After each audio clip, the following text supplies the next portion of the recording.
Welcome to another edition of Real Estate Investor Talk. We're sitting here up in Johannesburg, and with me is our Master Investor of the Month. It is Ettiene Pretorius. Ettiene built himself in the real estate game from a very young age, starting to develop property, and has now built his business from a 4 million turnover per month to over 24 million in a pretty short space of time.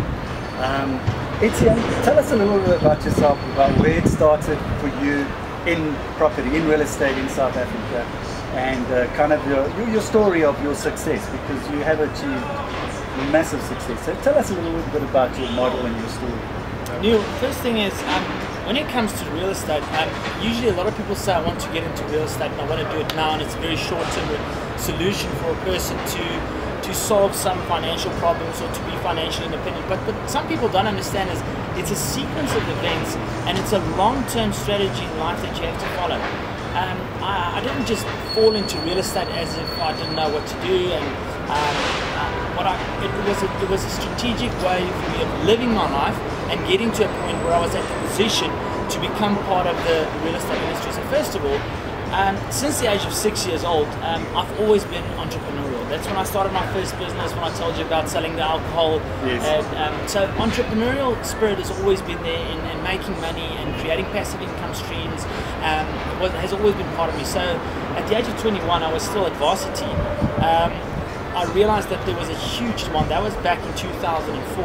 And I saw the markets were changing, and I saw there was an up curve, and everyone's talking about real estate, but I always knew the fundamentals, and I grew up with the fundamentals of business, of buying, selling, coming low, selling high. And what happened was in Potchefstroom specifically, the market expanded from normal communes to residential free developments. Right. So all you had to do basically is buy one of those units and rezone it, and then get a whole new spatial framework on it, and then do development on it. So the market allowed you to get into real estate very fast and very easy. But some people would say you're lucky. Right. But remember, there's 15,000 other students that was at that exact same moment there. So it's all about looking for the opportunity, being prepared for it, and coaching your way through life to be prepared for that one specific moment. So real estate, it's not chance, it's not luck. It's waiting for that perfect opportunity and then grasping the moment, and then say, right, I'll apply all my knowledge and all the systems I have, and I'll put that and I'll apply it, and then basically do a development, or buy and sell, or acquire and sell, and then basically from there you just start building. Okay, so a lot of people will be asking the question, how do we finance it? Because obviously being a student, you're not earning an income. So one of the secrets, or they probably want to know. Very good question. Yeah. So how did you go about that? That is the same principle in life as well. Today, a lot of people would say, I go to the banks, and people don't want to. The bank don't want to finance me money. It's because the deal's not good enough, right? There's a reason why the banks say no. If the bank says no, it means the deal's not good enough. And I live by that principle. So what happened in 2004? I got the deal, and it was way below market value. The market was expanding, so the deal was literally once in a lifetime opportunity to get your foot in the door. So the principle I live by there, to apply money, to get investors, to attract investors, because that's the biggest problem. Yes. Getting investors, getting financing, that's the problem where the people sit at. Yeah. And the problem is why they don't get financing is the deal's just not good enough. And I got the financing from a private investor because all I had to do was present the deal, show them what the return on investment was, show them the future of the market, and show them the curves of where we're going in the current real estate industry. And the rest of it's because facts never lie. So if you show the facts, numbers and statistics, all right, it's very simple for investors to invest in you, because there's a lot of people out there with equity and they don't know what to do with their cash, because they either inherited it from a big deal that they maybe launched once off. Because the problem with real estate, people can't sustain their real estate business, and it's finding that one deal and then out of business and then out of real estate. So some people like the real estate industry, they have that money, so they've made a lot of money, but they can't find a good deal. Yeah. So if you bring a good deal to some investors, that's where you get the financing. It's about the deal, it's how good it is. Okay, Ettiene, so what was your move after that? After you got all the financing, what was your next move? You had your first development. Where did you go from there?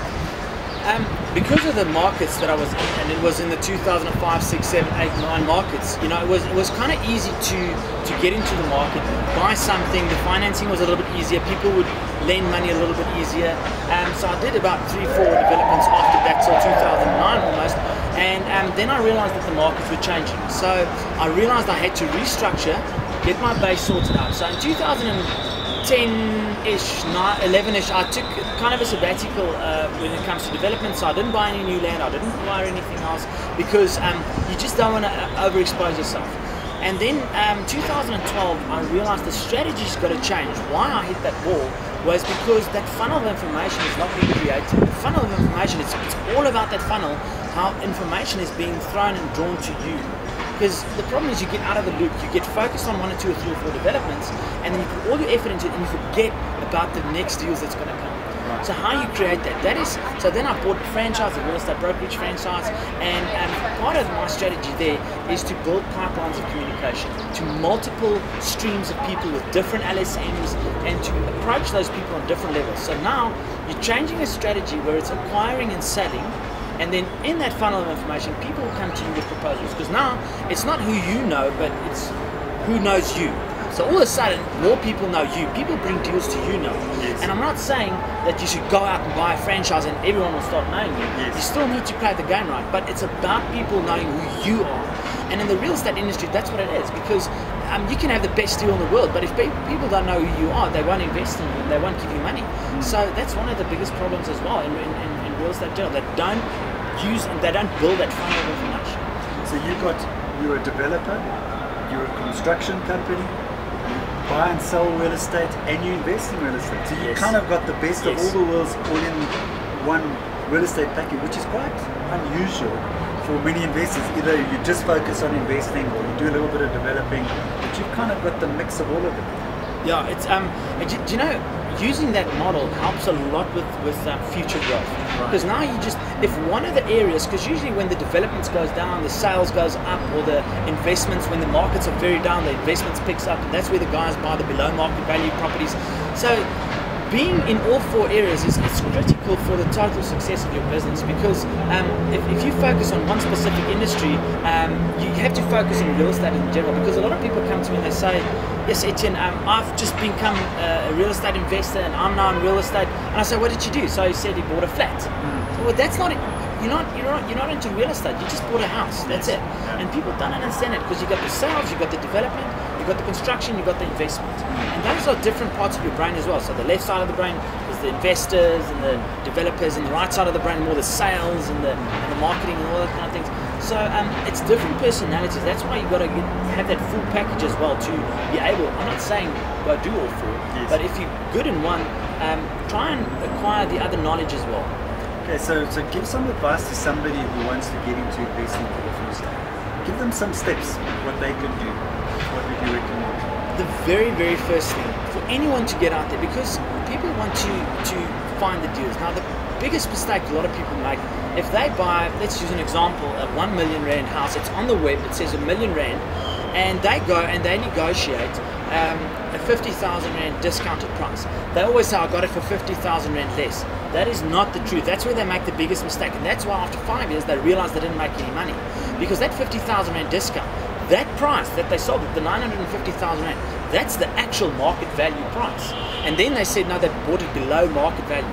And 90% of our sales in the country is 10% overpriced.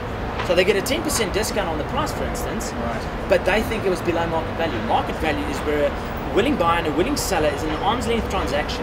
We both agree without compulsion. Okay, and that's critical to understand that. Below market value is what the transfers was the last 12 to 24 months, and below market value is below those numbers, not the listing price. And getting into those circles is creating that funnels of information where you have the lawyers, the town planners, the engineers, the architects, all those people has to be on your team. You have to involve them with you and what you are, because they're the people that brings the deals to you, that says, listen, this is where the new developments are, because you need to look at future growth, the spatial development frameworks. The future growth of the area is critical for your investment to grow, and to get connected to all these people and understand what is real market value before you start buying. That is the first principles that you have to live by. Then you got to start attracting. Then you got to start making those phone calls. Phone people. Get part of that funnel of information. Get to know your brokers in your area. Get to know the lawyers, the townhouse, all those guys. The second you start knowing those guys and connecting with those guys, that's when you attract those smaller deals. Because the deals that sell on auctions are the deals that's not good enough. The deals that's not on the auction, that was sold before the auction, those are the deals that you want. And those deals are usually, you only get those deals because you knew the lawyer, or you knew the town planner, or you knew the bank beforehand. And you need to get connected. And that's where it comes in. When people has to know who you are. They've got to come to you and say, listen, I've got this great opportunity. It's now, and then it's time to act. Then it's all about high-speed implementation and being prepared for that opportunity. In order for you to have context, right, you've got two choices in life. You've got a yes and you've got a no. There's no maybe, because maybe is not an answer. Maybe is you don't do anything. So it's a yes and a no answer. If you say no in life and there was a reward, you can't earn from it. If you said no and there was a lesson to be learned, which in other words you failed, there was a no, you can't learn from it. If you say yes and there was a reward, you can earn from it. If you say yes and there was a mistake and there was a mistake you made, you can learn from it. So in life you can only say yes, because if it was a wrong decision, you can learn from it.